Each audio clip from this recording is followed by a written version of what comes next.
Hello and welcome to Trucks at Michigan. This car track combo was probably one of my favorites I had done in a long time. You may have noticed that this is a recording of a replay. We'll get more into that in a little bit, but I want to commentate on this first lap here. I am never afraid to go 3 wide, so I went over here to the outside, hoping to get a big run off the corner. 13 right here. I should have not lifted, but I didn't want to end my race that soon. So I'm going to lose 2 spots here, and the caution's going to come out right away. So not a great start.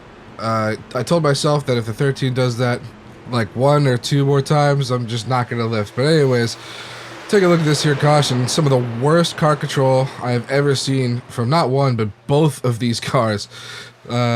He slams on the brakes, which is good, and then just somehow overcorrects it. Right into the wall. And as if that's not bad enough, we're going to take a look at the other car here, the 20.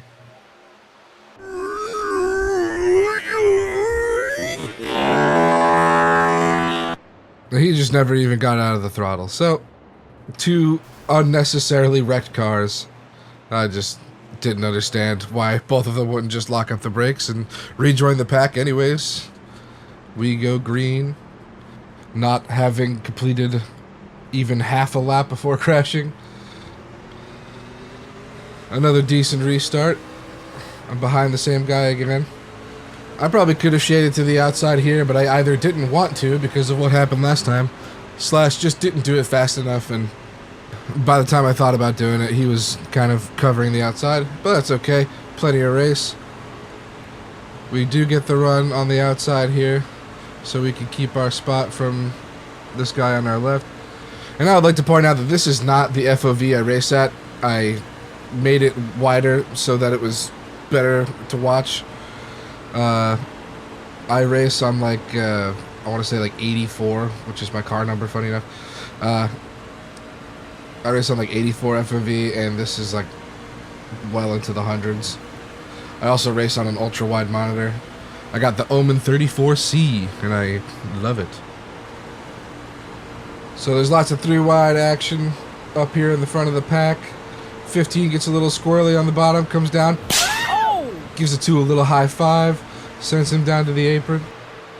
And that's going to put us 4 wide. I put a little chase camera shot in here just so you can enjoy it more than looking out the front window and seeing none of it.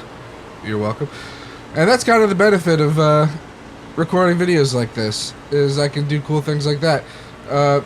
So I wanted to talk to you guys about whether you prefer the just straight up raw live feed versus this sort of Super GT record the race and then commentate over it later, which I will get into, but things keep happening, like this here caution, which I will show you right now.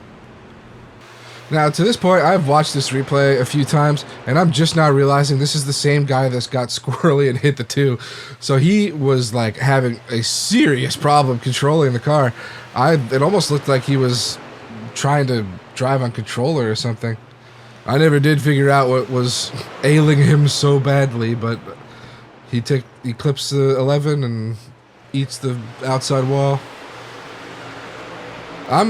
My iRating's around 2600, so this was like second split, I'm pretty sure. I can't imagine like this is the bottom of the barrel of second split, you know? Like this looks like some 700, 800 iRating type stuff. Anyways, some people decide to pit even though we're like 8 laps in. I guess I get it, but I also don't get it. We get a bunch of spots and we're going to restart in 3rd. These 2 in front of me were actually a blast to race with, so I enjoyed it thoroughly. And I've enjoyed this race thoroughly. This is probably one of my new favorite car track combos. The guy in first gets a huge launch. We get to the inside of the 17. I always assume the low line is going to prevail on the starts just because like we're not up to speed yet, so like the benefit of the outside hasn't really like showed up yet, if that makes sense. And we do clear him. Now we're going to try to get a draft on the 12 here. He's moving around, trying to make it difficult for me. That's all right. We'll point to the outside, see what he does. After watching the Charlotte race, I don't know if it works the same way in iRacing with the whole clean air, dirty air thing, but I got all paranoid about following somebody into the corner too close and like just losing the front end. So, how do we feel about this recording the replay and then commentating over the replay after the fact? Because I am really bad at talking live. Like when I'm trying to stream, I just find myself being dead silent and letting the race happen. Or just like I'm so focused that I forget I'm even streaming. And B, I feel a little more comfortable talking about things that aren't necessarily pertinent to the race. For example, right now I'm talking to you about the format of the video itself. So, I guess here's what I hate about a lot of iRacing content, is that people will stream it, and they do a decent job streaming. I'm not knocking their stream at all.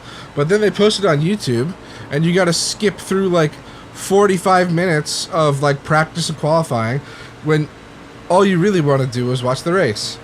Which is why I made it a point in the editing process of this video. In the very beginning, my intro is less than 6 seconds, and it just drops straight into "we're coming to the green flag." And I hope y'all appreciate that, even if I do it the other way, where I'm streaming and then I just take that stream and upload it. What I'm still going to edit it, and I'm still going to start it right when the race starts. I'm not going to show you practice or qualifying unless something hilarious happens in one of those things. And I'm still going to put the cautions in there. And I might even still do like those 4 wide shots. That's a little more difficult because then I got to like sync it up perfectly. But my point is, whether I do it this way or the other way really only changes a few things. A, I will be talking a lot less if I just bring in the stream. B, you can't see any of the black box information. You can't see how many laps are left. And I don't know that I'm interested in manually counting them and putting them in the top corner. So that's kind of a bummer. And I guess there's an alternate solution where I do it the exact way Super GT does it, and then I stream it, and then I commentate over it again. So I guess the possibilities are endless. Tell me what you think, because I don't know what I'm doing. I know how to edit videos, and I know how to race cars a little bit, and those are my skills. Anyways, thank you for listening to that spiel. We're in a 4-way battle for the lead here. 11 dives it in. He's going to lose some momentum here. On the outside was running pretty good. It was kind of hard to tell when to use each lane, like the high or the low side, because it would seem like as the tires fell off, the low line actually worked more, which was very counterintuitive. Tire wear seemed to play a part in like one part of the race, but not another part, because like you could tell when the tires wore off in this stint, the low line became a little more viable, but for whatever reason, next time you tried it, it wouldn't work so well. Anyways, the 11 is going to make a huge move here to take third away from me. Gets a little loose, dives it to the inside. I was going to try to get the crossover and go low, but his looseness was sending him low, so I just went back to the outside. Believe we're 3 wide right now. I can't remember or tell. I guess not. But he does end up getting the spot even after the crossover. I still have some momentum though, so I'm going to take the low side on him. The 9 and the 12 are still side by side, so we both get the draft. I do a very bad shallow entry into the corner. The 11 throttles it up on the outside, and that's going to be all she wrote for me. And then I sloppily slot it back into the high line. The 9's now stranded on the inside, and they fan out. And here's where like you can see the difference between the low and the high line, and how much ground the 9 was able to make up on our slightly used up tires. And he didn't really have a huge run going into the corner either. And the 12 ekes out just a little bit here, but like, I feel like this is the moment where I decided that, oh, the low line might be better on worn tires. And then you can see right here, I give it a shot. And if I had a decent exit and didn't do whatever this was, you know, I would have got pretty close to the 11 there. And he was in the draft, so I don't know. I'm not the best driver. If you're coming here to watch me because you think I'm good at this, you might be looking for the place next door. Anyways, the 11 tries to make the pass on the 12, but shoots it down the track. High fives the 2 car. Once again, a second high five has hit the 2 car.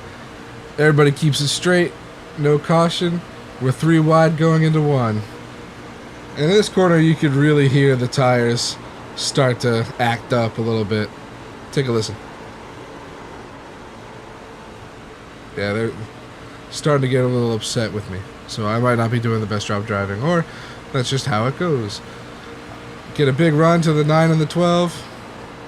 And boy, would I love to just shoot the middle here, but I just don't have the speed for it. I do get to the inside of the 12 here. He's going to get the draft from the 9, so he might get clear on me here. But he doesn't really have an option to do anything with the run, so he just kind of lifts out of it. And I do get the inside on the 12. 9 starts to coast up the track a bit. I stick to my guns on the low side. 9 takes some paint off the wall. And the caution comes out. And we will see why. Green 14 car on the bottom just starts to get a little loosey-goosey. 6 kind of sort of finishes him off. Runs up into the 1, and you may, if you were looking at the 14, you may have missed this awesome save from the 1 car. But because I'm a nice video editor, I will show it to you now. Look at him, dead sideways. I wanted to see the crazy hands in the cockpit view, but boy was I disappointed when I saw he didn't really do much of anything. Truck kind of saved itself.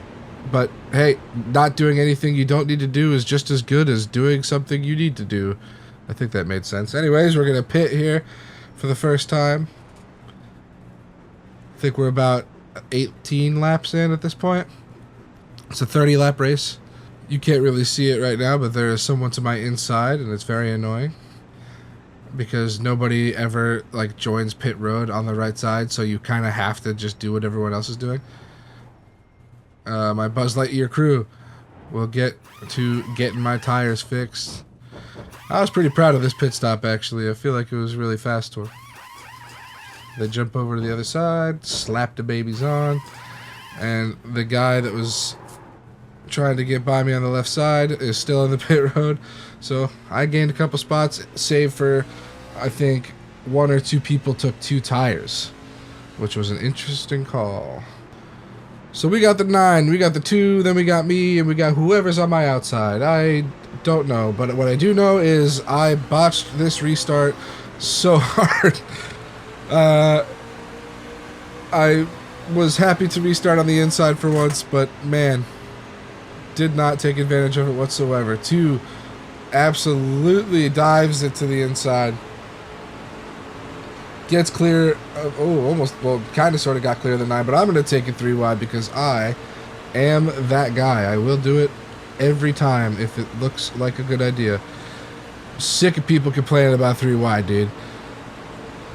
And I will take the lead momentarily. The 2 is still to my outside. He was pretty fast. I enjoyed racing with him, and the 9 and the 12. But some things are about to get mixed up here as we go into turn 1. The 11 on the outside following the 9. The 9, I think, kisses the wall a little bit. I think I heard that. I'm not really sure. 11 tries to go to the inside. 9 off the wall. Spins into him and the 12. And the 9 blows over. The caution comes out. And I'm still in 3rd. But now the 4 has entered the chat. Here it is. The 9 on the outside. I don't know if he was getting into the wall. No, he was just trying to stay off of it. But look at that. Some wrecks are just beautiful, and that was one of them. So look at this camera shot. It just feels so real when you look at it from this shot. I don't know. Something about it. I watched this like a few times. Anyways, after some questionable antics on the caution laps that somehow resulted in me losing a spot, I am 5th, and I believe this is a green-white checkered right here. I get another dog-awful start. I'm going to slot in behind the 17. And not only that, I go high. Which I said earlier that A, I like to go low on the restarts. And B, when the tire wear was going up, it looked like the low line was the move anyway. But I saw something I didn't like in the last start or restart that was like, oh, maybe I should try the outside. I don't know what it was. I saw the 2 absolutely decimate the 9 by going to the inside. But either way, down goes the 2 again to take the lead. The 13's right in front of me. So this race really goes full circle. I started right behind the 13, and I'm right behind him now. We have 1 lap to go. Let's see what we can make happen. 3 wide, battling for 3rd. I go along the outside here, and I get a pretty big run, but the 17 also gets a run on the 11. I have no choice but to go from the top to the bottom. The 11 tries to cut the lane off, but I do get there. And then I sand it in. And we're going to have to watch this replay back because there's one thing you didn't see, but that's okay. I try to get a draft on the 4 here. And the guy who got double high-fived, the 2 car is going to win the race. 12 is 2nd, the 4th is 3rd, and I am 4th. Not a bad race. I usually finish mid-pack, so here's that dive to the bottom. Got to the inside of the 11 here.